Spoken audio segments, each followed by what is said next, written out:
আসসালামু আলাইকুম। আজকে তোমাদের সাথে শেয়ার করবো আমার ব্যস্ত দিনের একটা গল্প। সবকিছু খুব প্ল্যান করে শুরু করলেও দিন শেষে বুঝি সময় কিভাবে চলে যায় বুঝাই যায় না।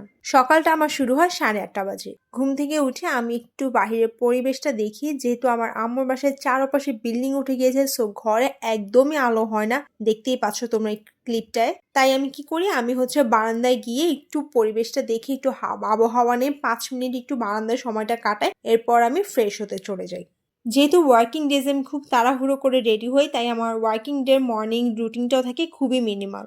সকালে আমার চা না নিলেই হয় না। চুলায় চা বসিয়ে আমি অফিসে যাওয়ার প্রস্তুতি শুরু করে দিই। কখনো আমার ঠিকমতো নাস্তা করা হয়, কখনো করা হয় না।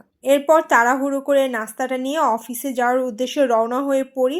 অফিসে ঢুকলেই শুরু হয়ে যায় কাজের চাপ। কখনো ডেস্ক ওয়ার্ক, মিটিং সব মিলে সময়টা কিভাবে 5টা হয়ে যায় বুঝতেই পারি না। অফিস শেষে বাসায় ফিরে একটু স্বস্তি পাওয়া যায়, যেহেতু আজকে ব্লগটা আমার করা হয়েছে বৃহস্পতিবার দিন, আর আমি ট্রাই করি বৃহস্পতিবার দিন অফিস থেকে বাসায় যাওয়ার পথে কিছু ভালো মন্দ কিনে নেওয়া, যেহেতু আমাদের ব্যাংকারের জন্য এই দিনটা চাঁদ রাতের মতো। সবার জন্য বিকেলে ভালো মন্দ নাস্তা নিয়ে যাই, স্পেশালি সাইফানের জন্য তার পছন্দের নাস্তা বেশি করে নেওয়া হয়। সাইফানের সাথে এই 1 ঘন্টা সময় কাটানো, এটাই আমার দিনের সবচেয়ে শান্তির একটা সময়।